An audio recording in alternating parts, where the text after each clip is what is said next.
What's up, guys? This is Seville with another Power Rangers Lightning Collection action figure review. And today, it's all about Lord Zedd. If you can give me just a few more seconds, I'll have him out of the box.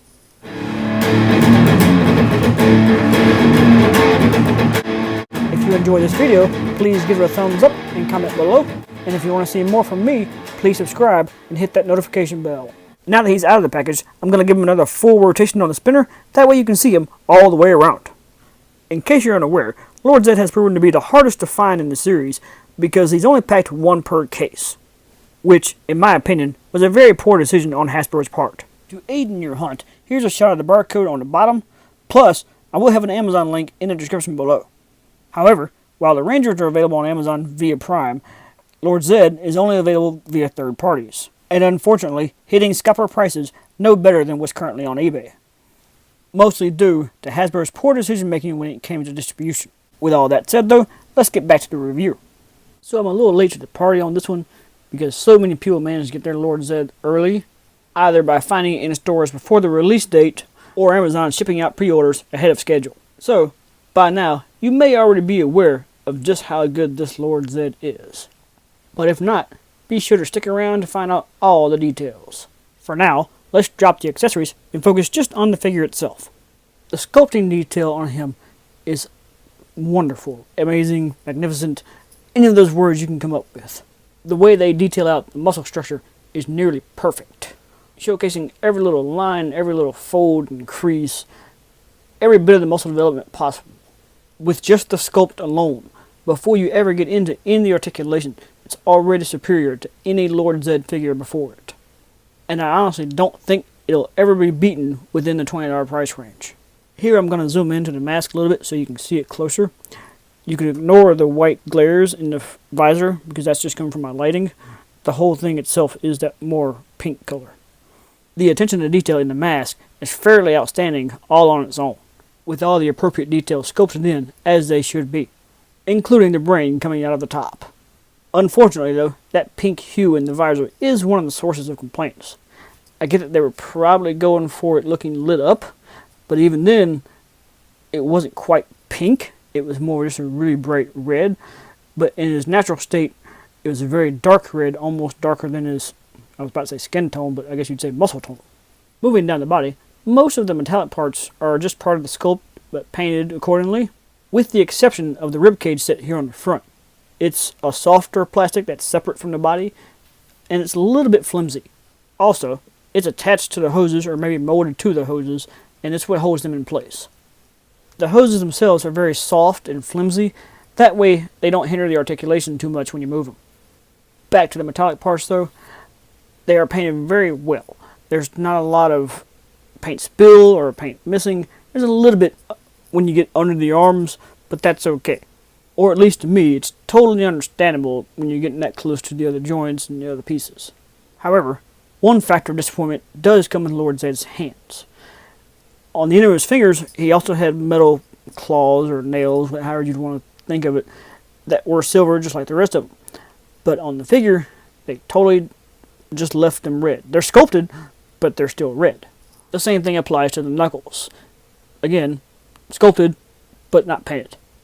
On his backside, the shoulder blades and spinal column are also done very, very well. And really, the only quote-unquote flaws that come with that are in the articulation. If it didn't move, then those parts would stay together, but the articulation causes the separation, but again, that's okay. Moving down to the legs, every bit of the detail continues to be just as good, with the metallic parts being painted very well, and mine only has a couple of little errors that are barely noticeable without zooming in.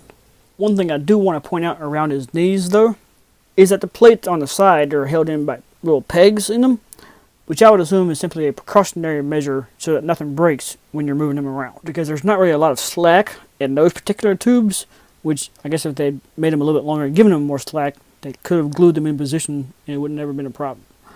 But because of the length, they're left loose. Before I get into his articulation, I do want to go back to his accessories real quick. Starting with the Z-Staff. It's pretty solid. It's all just one color, no different paints or anything like that. I wish it would have been a little bit more of a silver color, but the gray tone is okay. It's a little soft, but really not so much that it's going to be out of shape. It just depends a little bit while you put it in his hand, basically. It does look pretty accurate, but again, I do wish the color had been a little closer to the silver on his metallic parts.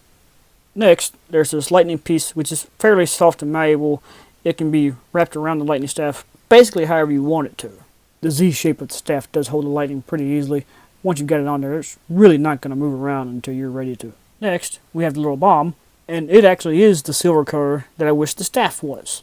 And finally, he does have these 2 extra hands that can swap out, but I'm not going to. I'm pretty happy with the hands he's got in there. However, just so you can see, it does have the same level of detail as the other hands, as well as the lack of detail of the other hands.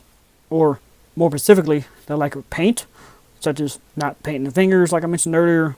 These aren't painted either, and it really does kind of bug me. Anyway, now let's check out his articulation. The head does have a decent range of motion up and down, as well as full rotation side to side. The shoulders do spin all the way around, as well as move outward, and they do also have the butterfly joints for front and back motion. While the biceps do offer full rotation, it's best to be careful due to the hoses being attached. The elbows are double jointed and fold up pretty well, plus the wrists have full rotation as well as the peg for back and forth movement. Zedd does have one joint underneath the ribs for rotation and a little bit of back and forth movement, as well as a separate lower torso joint for the ab crunch, which offers a great range of motion when combined together. The hips do spread out pretty well, and even a little better front to back. He does have full rotation at the thigh cut, and that top metal brace actually goes over the hip piece, that way it moves along with it and doesn't hinder their articulation. The double jointed knees do fold up pretty well, similar to the elbows, and finally the ankles do have full range of pivot motion. One of the biggest questions about this Lord Zedd figure from the very beginning is how would it scale with Bandai's legacy figures? So, let's find out. With all of these side by side, you can see that Zedd's basically in the middle. Not just left to right in the middle, but height-wise in the middle. He's slightly taller than the Lightning Collection White Ranger, but slightly shorter than the Legacy White Ranger. The actor who played Lord Zedd wasn't really all that tall. In fact, he was slightly shorter than Jason David Frank. But the costume did certainly make him seem a lot more imposing. So if that's the look you wanted to go with in your displays, then the Lightning Collection figure does make more sense. Especially since the Legacy figures were made much bulkier and more muscled out than the Lightning Collection is. The differences between the Lightning Collection and the Legacy series figures kind of reminds me of Steve Rogers in the Captain America movie, with the Lightning Collection being before Steve Rogers got the Super Soldier Serum, and the Legacy being after. Back to the point at hand though, since the heights are still pretty close, I would think this Zedd figure could work with either one, just depending on your perception of how Zedd should look in comparison to the Rangers. Personally, I do think Zedd should look more imposing and a little more threatening to the Rangers, but that's not to say he looks bad against the Legacy figures. And depending on your display, you may be able to hide the fact that he is just a little bit smaller than they are. So, with all that said, it's time to run Lord Zedd through my guidelines for a complete and fair review. This is obviously a brand new sculpt, and it does have more than 20 points of articulation. The figure is highly detailed and fairly accurate, not counting the missing paints on the hands I talked about.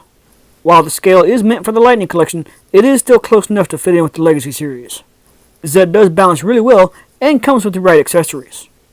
I didn't really have any quality control issues, so I do believe that the $20 price point is fair if you can find it in a retail environment without having to pay the scalpers. All leading my final score to be a 9 out of 10 star rating, meaning it's outstanding and one of the best of the year. It is very likely that Lord Zedd will end up in my top 10. Therefore, whether you're adding Lord Zedd to your Legacy collection or starting brand new with the Lightning collection, this Lord Zedd figure is absolutely worthy of being on your shelves.